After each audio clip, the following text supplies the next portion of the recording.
Shalom mes amis, mes bien-aimés, dans le nom de notre Messie Yeshua. Très heureux de pouvoir vous rencontrer à nouveau et de partager dans cette continuité de la fête de Sukkot. Tout d'abord, j'espère que vous allez tous bien. Bienvenue aussi à tous ceux qui nous rejoignent. Bienvenue à tous ceux qui se connectent et qui vont être bénis. Oui, ce sont des temps de bénédiction, ce sont des temps de réconfort, de consolation, des temps de joie qui nous guérissent de toutes nos tristesses et de tous nos états d'âme, que certains entretiennent plus que la joie de l'Éternel. Donc entendez, c'est la joie dans l'Éternel, dans le Messie Yeshua, qui triomphe de tous nos états d'âme. Que Dieu soit béni. Alors c'est vrai que c'est particulier pour moi de pouvoir encore une fois partager, puisque nous savons que il y a dans la zone parisienne, Île-de-France, cette restriction de rassemblement et notamment des rencontres encore plus draconiennes qu'avant. Et nous sommes donc peut-être beaucoup moins longtemps que dans les mois passés contraints de continuer ainsi. Et je vous remercie de votre compréhension, ce n'est pas qu'on le veut, pour moi c'est aussi difficile, mais nous n'avons pas le choix.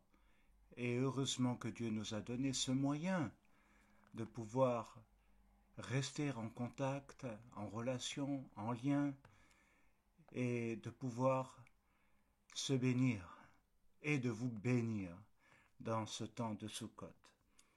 Alors ce temps de Sukkot, nous l'avons vu déjà dans une première partie à Shabbat. Et là, j'aimerais parler de ce qui est à l'intérieur de la fête de Sukkot, c'est-à-dire le loulav. Le loulav qui marque l'unité du peuple d'Israël, premièrement, l'unité des croyants et l'unité dans le corps du Messie. Donc, c'est tout un programme. C'est tout un programme parce que nous réalisons combien il est difficile d'avoir l'unité tant les opinions divergent et qu'il y a tellement de choses qui séparent et que nous ne cherchons peut-être pas suffisamment à voir ce qui unit et qui pourrait nous rassembler. En combattant peut-être nos divergences, nos contradictions et parfois nos controverses. Il est clair que cela fait partie de l'existence et de la vie, mais l'Éternel nous a, dans cette fête de Sukkot, donné un commandement, c'est celui de nous rassembler et d'être unis pour bénir les temps futurs. Et je crois que c'est un vaste programme. Alors, il nous faut quand même comprendre, bien-aimés, que toute la Bible nous donne ce qui est nécessaire à notre émouna, à notre foi, pour vivre dans la confiance dans notre Dieu et non dans la peur, la crainte, non dans ce qui nous sépare, non dans ce qui alimente les angoisses, parfois les anxiétés, qui sont toujours liées au futur. C'est jamais lié au passé. C'est toujours quelque chose qu'on appréhende par rapport à quelque chose qui est devant nous. Donc, réfléchissez bien. L'émouna triomphe de cela. Donc, notre émouna est quelque chose de fondamental et important dans ce que nous faisons, dans notre relation, mais aussi dans notre compréhension dans le plan de Dieu. Parce que notre relation avec Dieu dépend non pas seulement de quelque chose qui est personnel, individuel, et qui ne va pas au-delà, et qui s'autosuffit finalement. Mais il inclut le corps, le collectif, l'ensemble des croyants qui sont unis. Et comme nous allons le voir, c'est quelque chose d'extraordinaire. Et je vous invite vraiment à ouvrir vos cœurs maintenant, vos pensées, à élargir un peu tout cela. Alors, il est vrai que la Bible est certainement le livre le plus important au monde parce qu'il contient et véhicule le message le plus extraordinaire de tous les temps, qui nous donne tous les éléments nécessaires à notre vie, c'est vrai, mais aussi afin de ne pas craindre ce qui arrivera, ce qui sera dans le futur. Et je crois que c'est très important, puisque ce sont tous les éléments prophétiques qui se mettent en place. Et Yeshua nous a tout donné, nous a tout dit. Et nous avons tout dans ce livre merveilleux que l'on appelle la Bible. Et je crois que c'est très important. Pourquoi? Parce qu'elle contient tous les secrets de la vie afin que l'homme soit restauré dans toute son existence.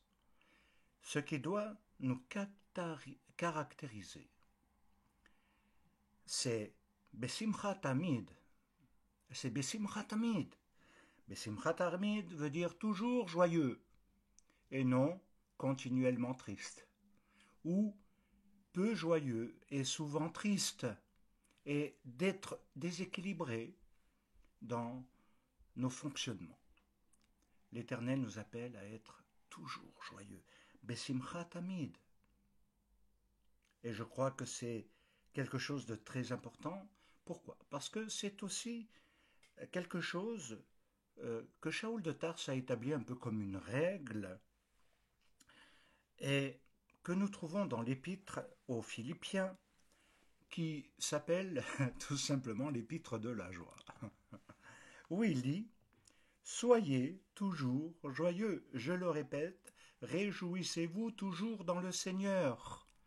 Et à plusieurs reprises dans cet épître, qui est quand même pas très énorme, eh bien, il nous invite vraiment à comprendre ce que signifie cette joie, et d'être dans la joie, et de différencier la joie dans le monde ici-bas de tout ce qui peut nous réjouir ou porter atteinte à nos sentiments et à nous amener dans la tristesse.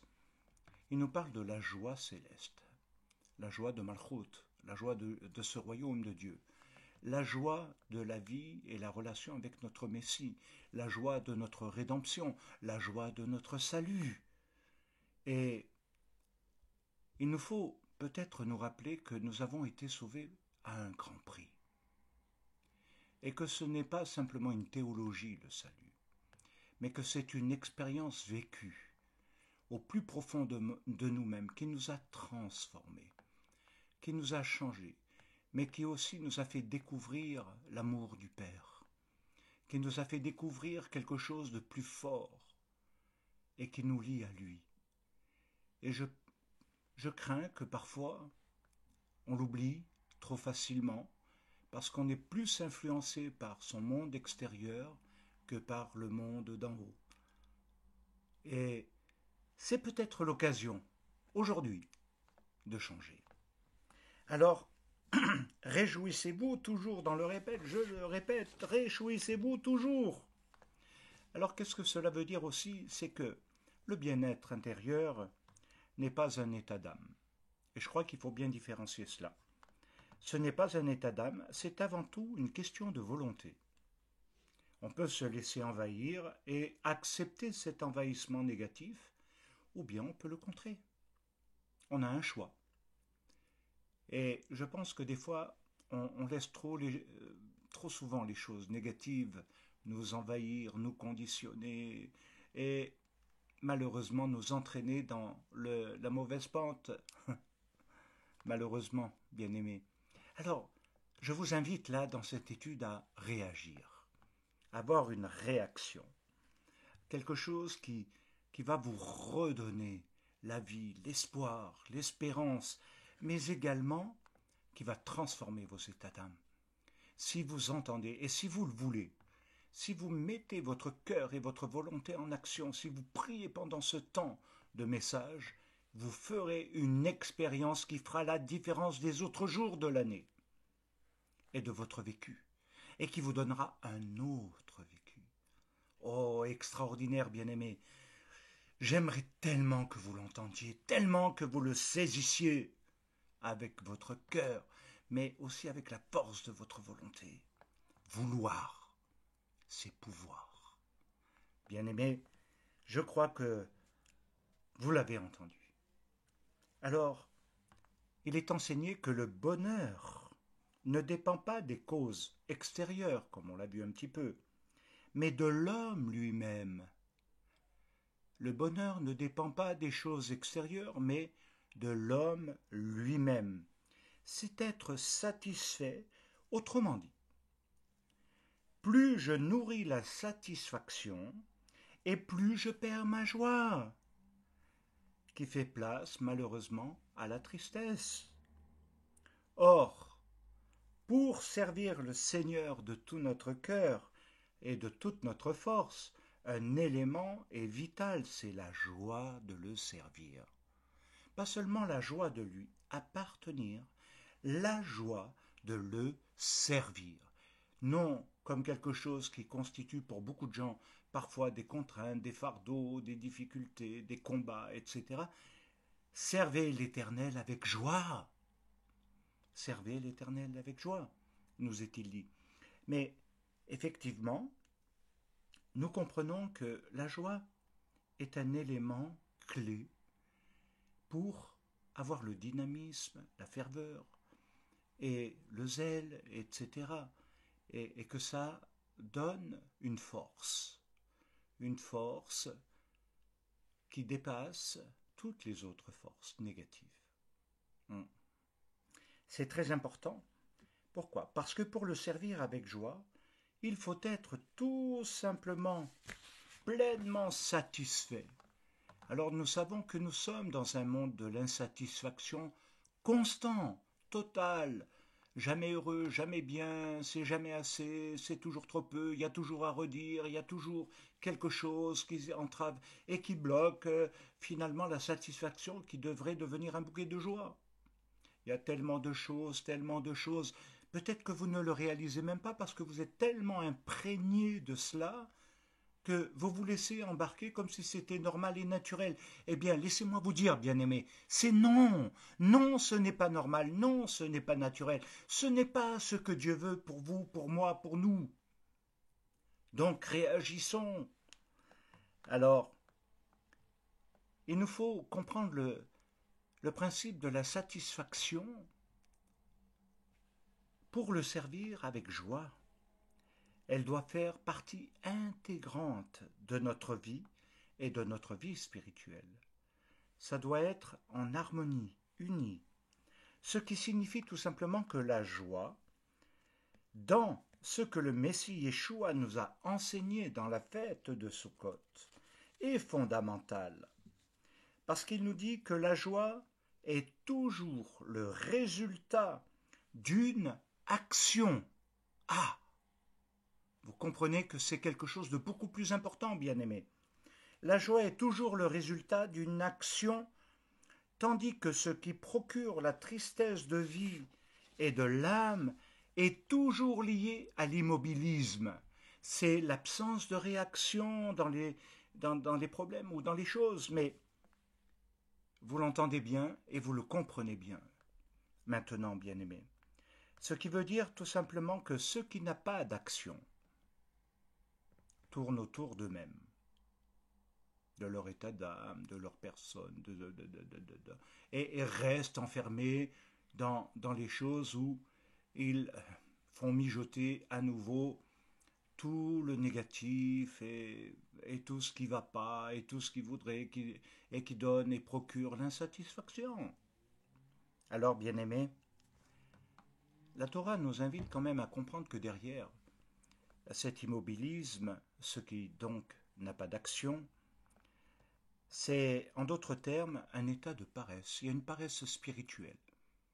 Et je n'avais jamais réalisé que beaucoup de personnes peuvent être touchées par cela, parce qu'ils sont nonchalants, ils laissent, ils subissent, et finalement, pardonnez-moi, mais vont davantage étayer leur état d'âme, ce qui ne va pas, et nana, et tout cela, mais sans faire d'effort pour changer. Alors, bien-aimé, il faut mettre une action positive en vous. Il faut réagir avec une positivité qui va inverser le processus et vous donner une autre vision et une autre force en vous-même, une force spirituelle, bien-aimé, qu'il ne faut pas rater.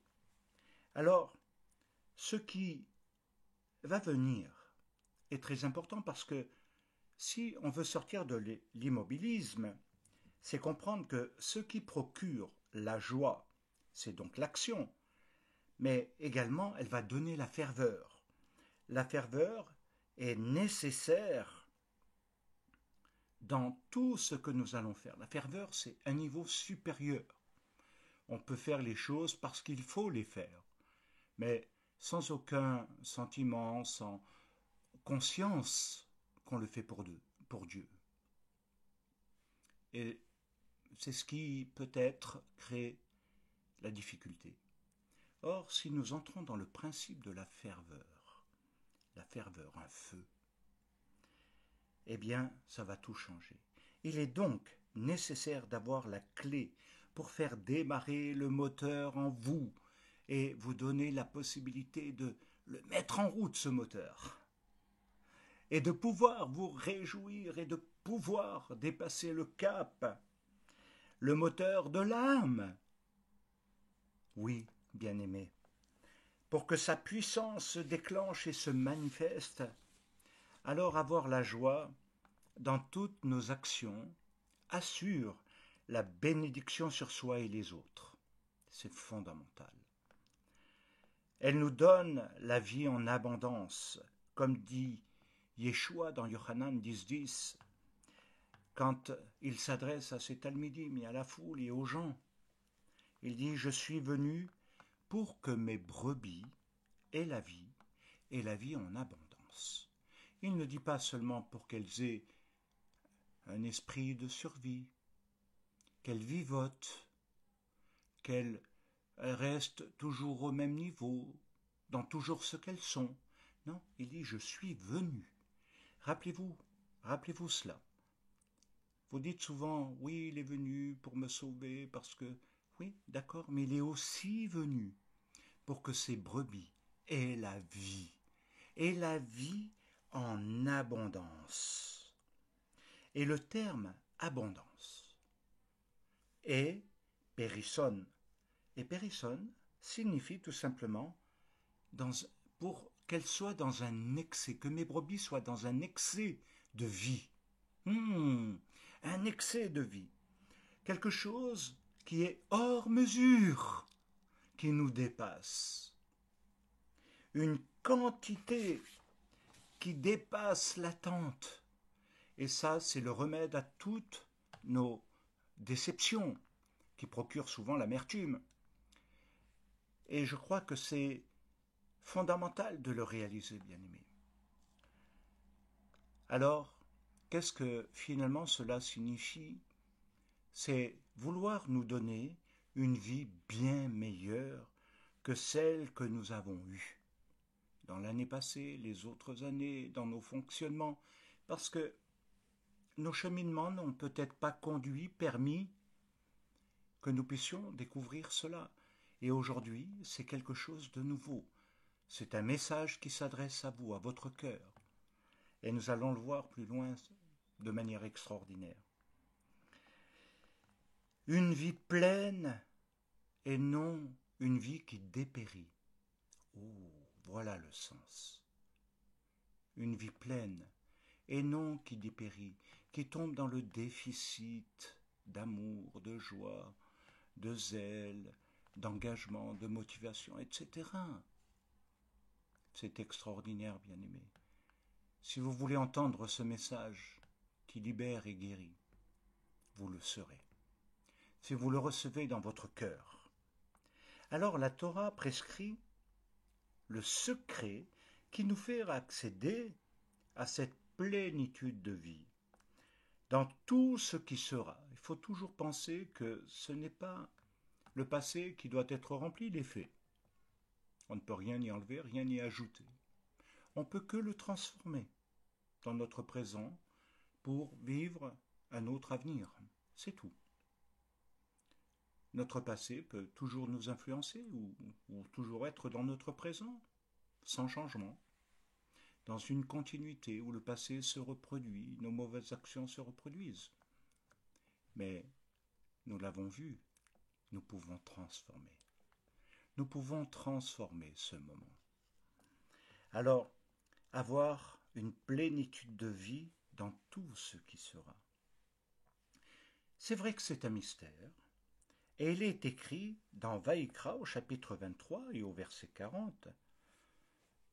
Ulkar tem lachem bayom arishon peri etz adar kapot temarim va anap etz avot ve areve nachal ושמטתם לפני אדוני אלוהינו sivat yamim.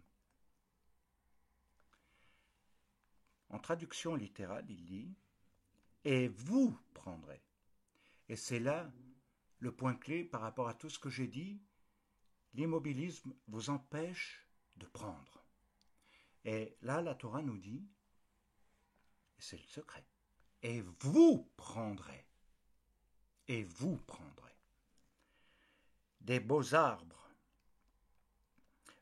et vous prendrez, pour vous, le premier jour, du fruit des beaux arbres, littéralement, on le traduit de l'hébreu, de l'arbre de beauté. C'est beau.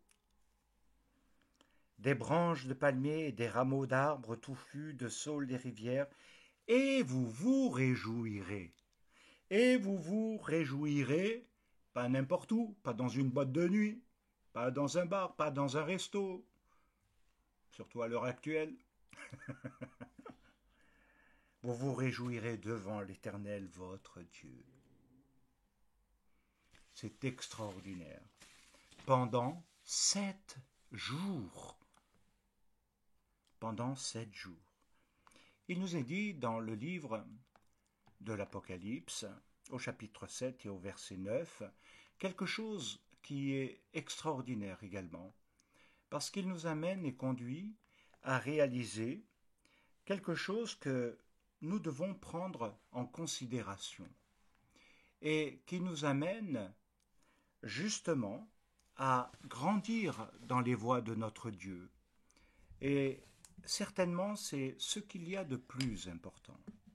Alors il nous est dit dans ce chapitre 7 de l'Apocalypse et au verset 9 quelque chose d'important.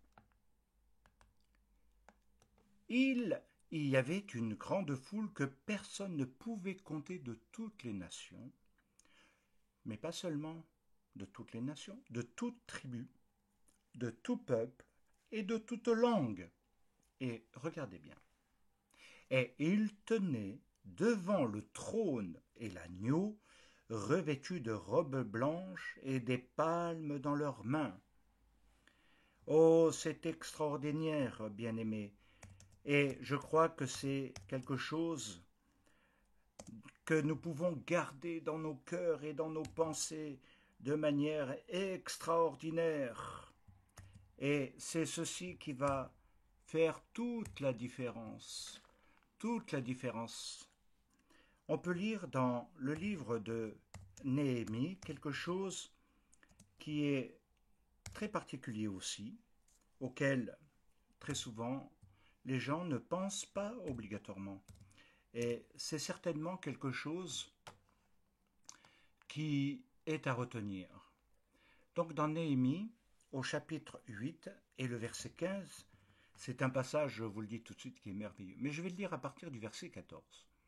Et ils trouvèrent écrit dans la Torah que l'Éternel avait prescrite par Moïse que les enfants d'Israël devaient habiter sous des tentes pendant la fête du 7e mois.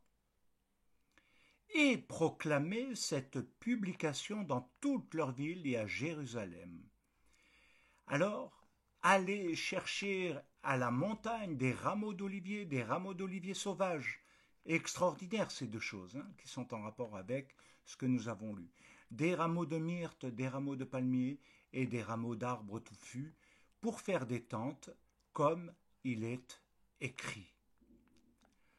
Et je crois que c'est très important et c'est merveilleux à la fois. Il nous est dit également quelque chose dans un passage sur lequel je crois qu'il est nécessaire de pouvoir le préciser, de pouvoir davantage le comprendre. Dans le chapitre 12 de Dvarim, du Deutéronome, et au verset 7, il nous est dit ceci, quelque chose de fondamental. C'est là que vous mangerez devant l'Éternel votre Dieu et que vous et vos familles vous ferez servir à votre joie tous les biens par lesquels l'Éternel votre Dieu vous sera béni. Et je me rappelle toujours un chant qui est très important en règle générale.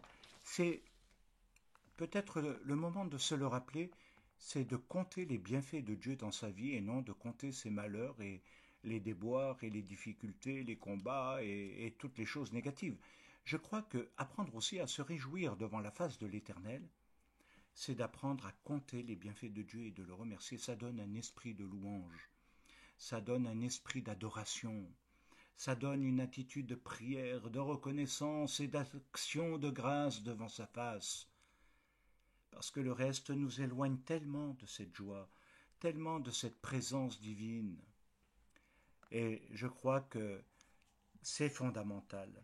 Alors ce sont des passages, comme nous l'avons vu, qui sont extraordinaires et à la fois merveilleux, que nous ne pouvons pas éviter et qui nous touchent en profondeur, bien-aimés. Ils sont merveilleux et en même temps étranges, mais ils se rejoignent tous. Et c'est ça qui peut nous troubler. C'est qu'en fait, dans des temps, des époques très différentes, les choses reviennent. Et notamment, à chaque fois qu'il y a la fin d'un exil ou un retour à Jérusalem pour la reconstruction du temple, ou en tout cas, dans ce qui ramène à Dieu, il y a toujours cette chose-là. Et la fête de Sukkot en fait partie aussi. Et c'est fondamental. Alors, comme nous l'avons vu, nous pouvons aborder maintenant ce qui constitue le loulave dans les lectures que nous avons faites, qui est par définition le symbole de l'unité. Dans toutes ses dimensions, le haut, le bas, la droite, la gauche, la verticalité, l'horizontalité, toutes les dimensions de l'univers. Arbat, Arbat, Amim, ce sont les 4 espèces. Et il est quand même très important à comprendre que ce sont les actes de l'homme qui ont une influence sur ses pensées et ses réflexions. Et ça, vous n'y pensez peut-être pas assez souvent. Mais j'aimerais vous appeler, bien-aimés, que ceci est fondamental. Il y a des choses qui nous influencent négativement et positivement. C'est la disposition de ses pensées, de son esprit, en fonction de beaucoup d'éléments. Mais comme nous l'avons vu, eh bien, les actes permettent d'équilibrer un déséquilibre. Et ce n'est pas peu dire. Alors cela signifie que ce sont nos agissements qui façonnent la pensée et l'esprit, ce qui veut dire nous donne une faculté de penser, une pensée libre. Une pensée non soumise, contrainte, enfermée, liée, dans toutes sortes de choses et où des nœuds se forment à l'intérieur de la pensée. Là, c'est d'enlever tous ces nœuds, d'être dénoué et libre. Alors, cette faculté de penser, ce qui est dans l'esprit et le cœur, hein, ça se rejoint, parce qu'ils sont reliés. Alors, ce n'est ni plus ni moins que le principe du loulave, ce qui relie, unit, dans ses différences. Et c'est peut-être l'une des choses les plus compliquées dans le monde occidental et parfois dans le monde des croyants. C'est d'unir malgré les différences. Les gens aujourd'hui sont très différents des gens d'hier. Les croyants d'aujourd'hui n'ont pas du tout les mêmes choses que ceux d'hier, n'ont pas les mêmes engagements, la même compréhension, la même ferveur, le même mode de vie même, de sainteté, de sanctification. Nous sommes dans cette époque et peut-être que si nous voulons changer et modifier le futur pour glorifier l'Éternel, eh bien, il nous faut comprendre que l'unité, c'est accepter la différence. Non pas être toujours d'accord, vous savez, des fois je discute beaucoup avec des gens et certains me posent des questions, et on cherche toujours l'unité. Alors il faut que ça confirme ce que je pense, ce que je crois, pour être d'accord, et là, ben oui, c'est bien. Il est dans les voies de Dieu. Mais s'il pense différemment, alors à ce moment-là, c'est dangereux. Il faut que je m'éloigne. Ouh là là, c'est quelque chose qui ne correspond pas. Et non, je ne peux pas appartenir. Et il faut que je trouve encore d'autres choses qui mettent des contradictions et des séparations et qui provoquent une rupture. Et là, je suis bien. Et ils vont partout, de lieu en lieu, chercher cela. Et le Seigneur nous dit non, le vrai combat, il est à l'intérieur. Justement. Justement. Parce que ce sont nos différences qui nous unissent et qui équilibrent. Et ça a fait ses preuves même dans le cadre du couple et du mariage. C'est assez étonnant. C'est pourquoi Dieu a fait en sorte que Adama ait un vis-à-vis féminin, qu'il équilibre, et dont les fonctionnements même sont différents. Alors, cette faculté de penser, ce qui est dans l'esprit, le cœur, ce qui les relie, on le trouve dans le symbole du loulav.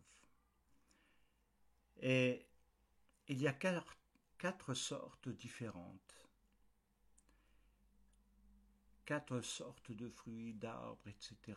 à rassembler et qui sont différents, mais qui forment un bouquet lié, uni.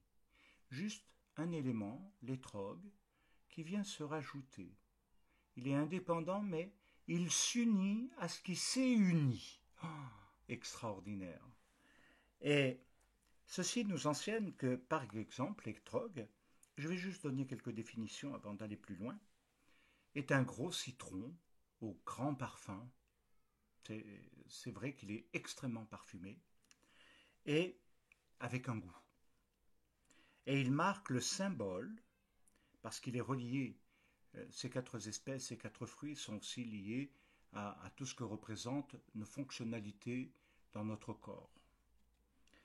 Marque le symbole du cœur, les sentiments et l'intelligence. Les deux sont reliés et unis et non en contradiction.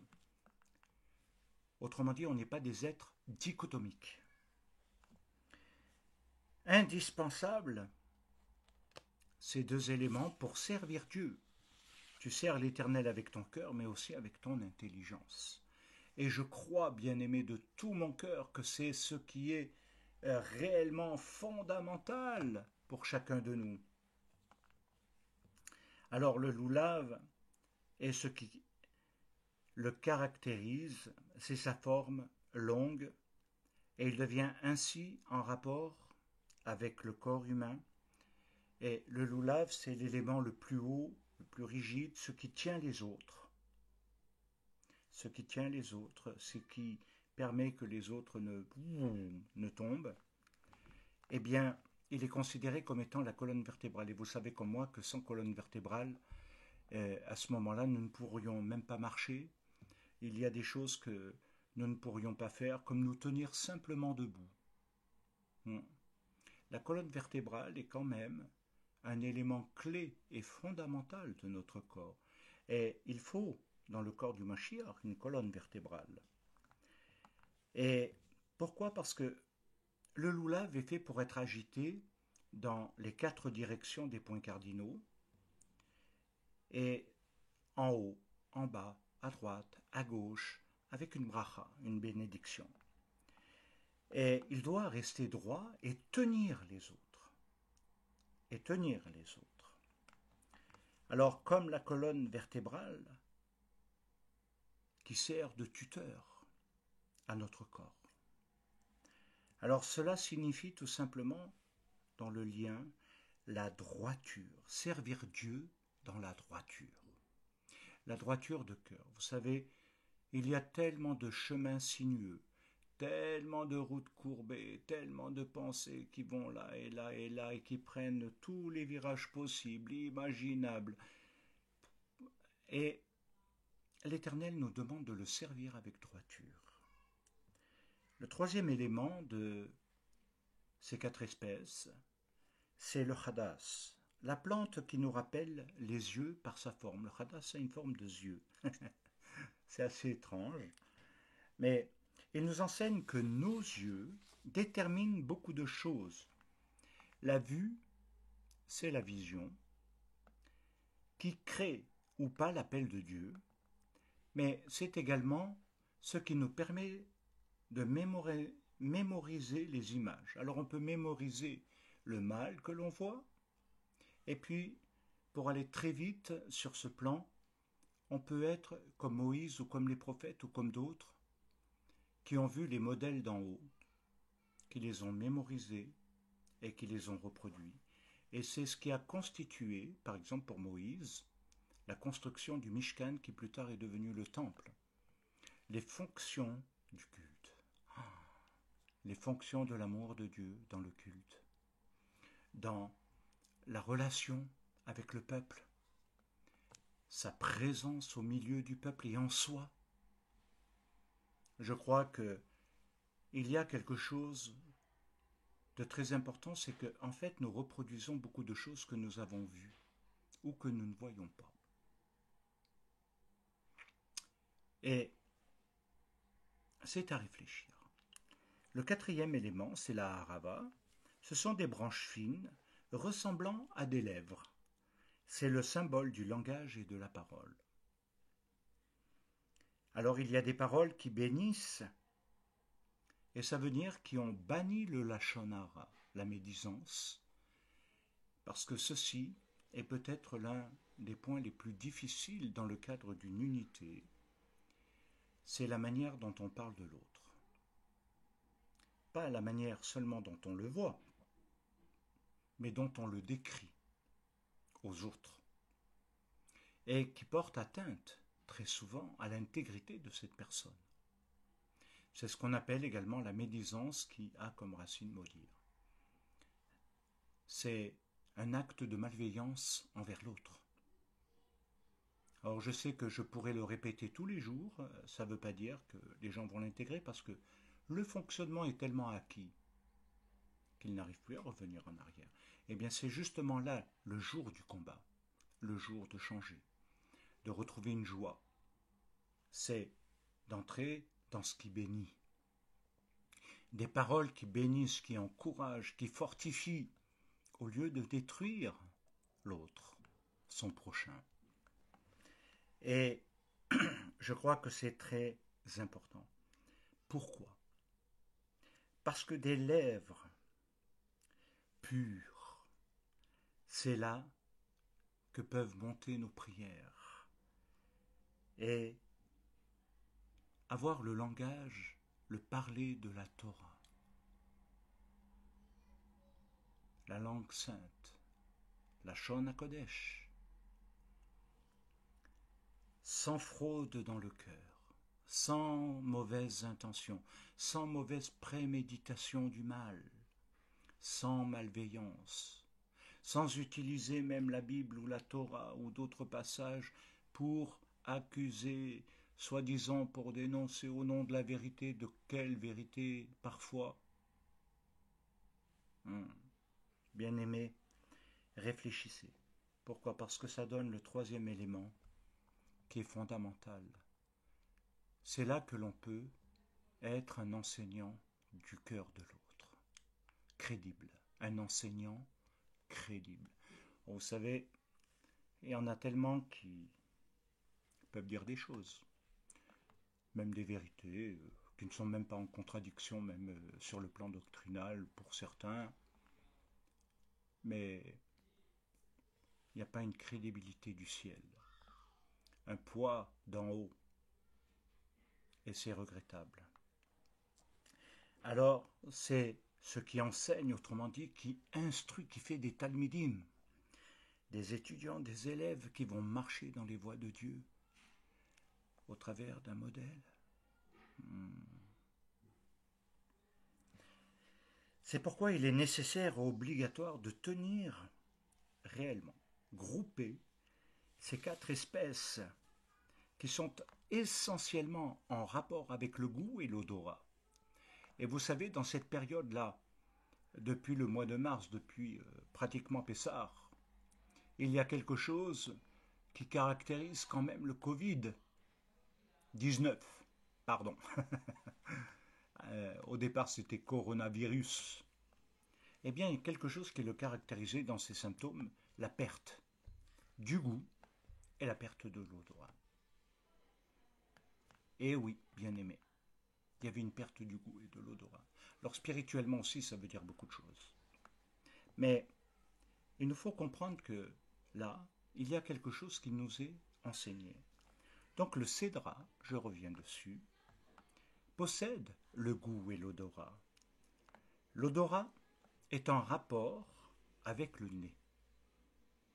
Et vous savez que c'est par là qu'entre l'air nécessaire et vital à l'oxygénation de notre cerveau et pour le fonctionnement du sang dans notre corps, etc. C'est la respiration. On a besoin de cet air.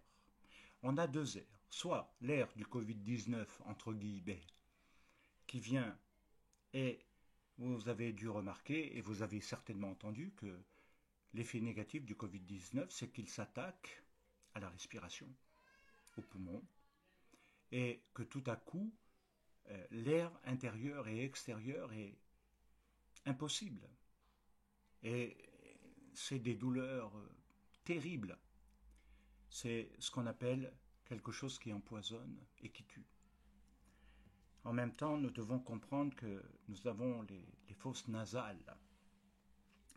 Alors, il est très important, pourquoi? Parce que le cédra est en rapport avec le nez et le goût à la fois, et ça donne les 2 éléments qui sont quasi côte à côte, là, et les lèvres, ou la bouche. Le nez en hébreu, c'est af, et c'est assez étrange parce qu'il est mis au centre de notre visage et de notre corps.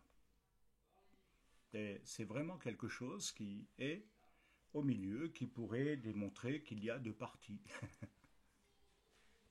Alors le point de départ des voies respiratoires est important. Quel air vous respirez? Un air qui vient du souffle divin de la régénération accomplie dans Yeshua Mashiach et qui entre en vous, qui donne la vie et qui régénère la vie, bien sûr physique mais aussi spirituelle. Ou est-ce que vous prenez l'air qui a été celui de la condamnation à cause de la séparation du péché et du mal, et que cet air est aspiré mais ne vous donne pas la vie, et il bloque même votre vie avec toutes sortes de choses.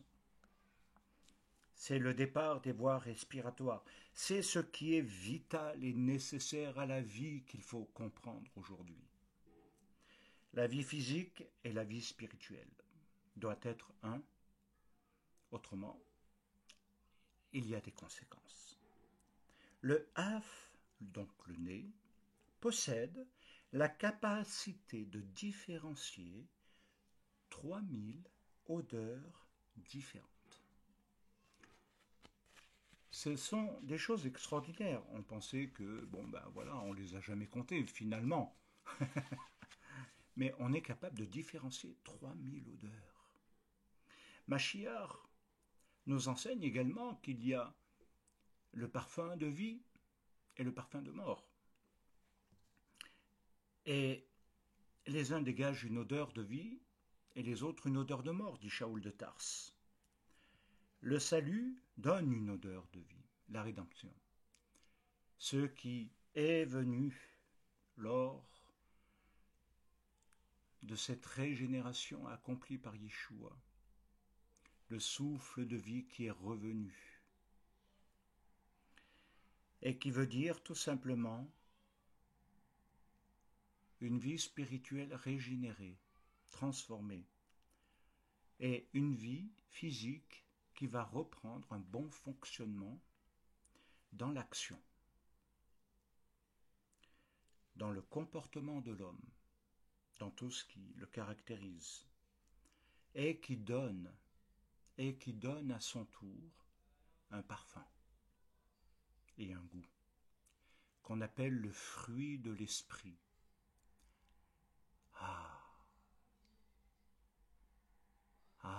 Quelque chose d'extraordinaire. Ce qui donne le goût et répand le parfum, la bonne odeur de Mashiach.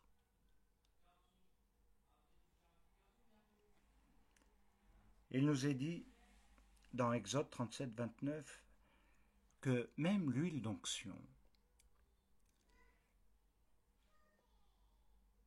devait être préparée avec des ingrédients odoriférants, c'est-à-dire dégageant un parfum très fort, qui ne pouvait pas être oublié. C'est la particularité de ce passage, c'est qu'il nous dit que cette huile d'onction a dégagé une odeur qu'elle est tellement mémorisée qu'elle ne peut pas être oubliée. Et j'aimerais dire que beaucoup ont perdu la joie, même la joie de servir Dieu, de leur salut, etc., parce qu'ils n'ont plus en mémoire le parfum de l'onction d'en haut, de la Ruach HaKodesh. Ils ont perdu le parfum et ils n'ont plus le goût dans la vie pour le servir. Le deuxième, c'est malheureusement ce qu'on appelle l'odeur de mort, qui est liée, on va dire, au monde de la séparation, de la rupture, du péché, autrement dit, qui domine par le mal. Le mot af, né, est aussi le même que af qui a le sens de colère. Et la colère est toujours associée, autant en psychologie que dans d'autres disciplines, que le nez, le souffle de ta colère. C'est toujours par le nez que s'exprime la colère. Et comment? Eh bien, au travers de ce qui est lié à la fosse nasale. Beaucoup ne le savent pas, mais le nez, les fosses nasales, sont vecteurs de pathologies et engendrent très souvent les troubles du comportement et qui se manifestent souvent par la colère. Waouh! Alors, je suis convaincu que c'est une découverte pour vous, bien-aimés, que c'est quelque chose qui est démontré, autant dans le monde médical que de la psychologie. Mais là, ce n'est pas de la psychologie, il s'agit de comprendre réellement ce que cela signifie dans la vie d'un croyant. Et que sa vie peut être affectée parce qu'il a perdu son onction, la mémoire du parfum odoriférant, la mémoire de ce qui a normalement imprégné depuis la tête jusqu'aux pieds, comme le psaume 133, Aaron, de l'huile qui coule et qui descend jusqu'aux pieds, qui imprègne tous les vêtements, le cœur, la pensée, les oreilles, tout. Mais c'est un homme qui est tombé dans un coma spirituel, dans l'oubli des choses d'en haut, de son expérience même. Quelqu'un qui est devenu amnésique. Alors rappelez-vous cela, et nous le voyons bien que le parfum a une grande importance devant la face de l'Éternel. Vous n'avez qu'à relire juste brièvement, mais nous ne pouvons pas l'étudier maintenant, le principe de Caïn et de Havel. c'est pas les sacrifices en eux-mêmes, mais c'est les parfums qui ont dégagé. Une avait une odeur agréable et l'autre non. Et ça a créé des drames. Le troisième, c'est le goût. Pour connaître le goût d'un fruit, d'un aliment, il faut le croquer pour l'identifier. Et il nous est dit que la vie a un goût. Et souvent nous disons, c'est le langage commun utilisé, nous disons la vie elle a un goût amer, elle m'a laissé un goût amer. Mon vécu a un goût amer. Et c'est comme ça que nous devons comprendre que dans notre expérience et notre marche avec Dieu, il nous faut aller plus loin et trouver ce qui donne un bon goût, ce qui a un goût de la vie, un goût de la vie et non de la mort. Parce que l'amertume produit la mort de l'âme, la mort à tous les niveaux. Alors ce goût, on le trouve dans la Bible, dans l'étude de la Bible. C'est la Bible qui donne un goût, pas seulement là maintenant une odeur, mais un goût. C'est l'étude des paroles de Dieu qui transforme le goût amer de la vie, du vécu, en un goût différent, en un goût de vie et de joie, de quelque chose qui change tout. Chava et Adama, c'est quand ils ont goûté le fruit, quand ils ont goûté, quand ils l'ont mangé, le goût, le goût, le goût qu'ils ont connu, les a mis en exil, hors du plan de Dieu, hors de l'Éden, parce que c'est le goût de la désobéissance, de ce qui les a éloignés de Dieu. C'est pas seulement parce qu'ils l'ont vu, mais parce qu'ils l'ont goûté. Et beaucoup de choses passent par la bouche, par la nourriture, etc. Et aujourd'hui, nous le savons, que même la nourriture devient poison pour l'homme. Il y a tellement de choses à dire là-dessus. Mais ils ont goûté le fruit de l'arbre de la connaissance du bien et du mal, et à cause de cela, ça a produit en eux une séparation d'avec Dieu. Et ils ont connu des sentiments qu'ils n'avaient pas. Celui de la honte, celui tout à coup de se tourner vers l'autre pour l'accuser, en tentant de se justifier, celui de la peur. Le sentiment de la peur vient du goût de l'arbre, qui est mémorisé dans toutes les générations.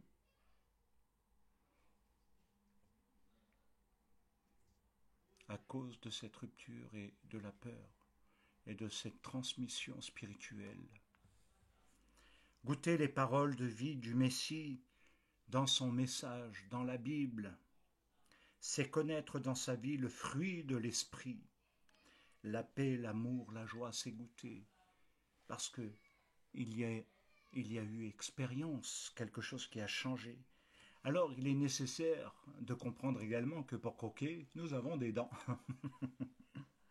Et il faut des dents qui s'appellent en hébreu shinaïm, ce qui signifie l'intelligence.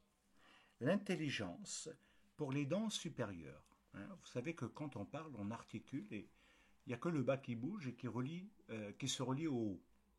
Et en même temps, l'air qui passe. Enfin, c'est tout un processus. Et il est très important de comprendre le fonctionnement des deux. Un est fixe, c'est l'intelligence. Et pour les dents, pour les dents du bas, pardon, c'est tout simplement la sagesse. L'intelligence et la sagesse, Chochma Bina, Chochma Bina. Pourquoi? Parce que c'est quand tu ouvres la bouche, quand tu parles, que le son se diffuse, que la voix est entendue, et elle provoque dans le cœur de ton prochain, de ton auditeur, une réception, positive ou négative, qui va amener un sentiment positif ou négatif en lui. qui peuvent amener la culpabilité, comme la crainte ou la peur ou par la menace. Mais si on est des personnes de la Torah, alors à ce moment-là, ce qui va entrer dans le cœur de l'autre, ce sont des paroles de vie, paroles de paix, de joie, de réconfort, d'encouragement, d'élévation, qui vont produire en lui quelque chose. C'est cela le goût de la vie. C'est ne plus avoir la mort en soi. La mort en soi qui se traduit par les émotions négatives telles que la dépression, la déprime, qui a le goût de la mort. Le goût de la vie, c'est le fruit de l'esprit.